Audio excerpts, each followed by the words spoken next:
Patuloy na lumalakas ang industriya ng turismo sa bansa. Ilang dayuhan ang patuloy na dumarating sa Pilipinas upang bisitahin ang mga magagandang lugar sa atin. Para sa detalye, balitaan mo kami, Emil Carion.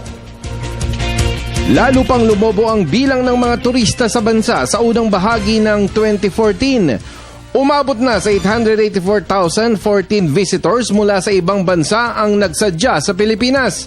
Enero hanggang Pebrero ngayong taong 2014 lang ito. Sa Department of Tourism DOT Statistics, 3.49% ang paglaki ng bilang kumpara sa taong 2013. Malaking tulong sa paglaki ng bilang na ito ang masiglang kampanya ng DOT na It's More Fun in the Philippines.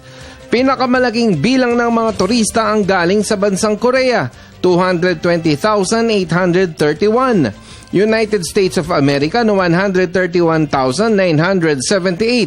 at China 99,017, Japan 75,383 at Australia na 38,009 visitors.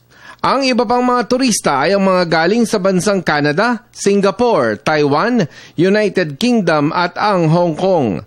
Potensyal na bisitang darating din sa Pilipinas ang mga galing sa Italy, Vietnam, Switzerland, Indonesia at Germany. Samantala, ang mga OFWs na nagbalikbayan ay bumaba ang bilang ng 3.43% o 27,203 lang na balikbayan ang dumating sa Pilipinas mula Enero hanggang Pebrero.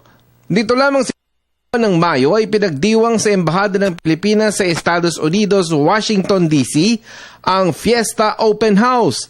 Dito ay pinarana sa mga Amerikano at 50 iba pang mga konsulado mula sa iba't ibang bansa ang pagdiriwang sa isang tipikal na Pinoy celebration.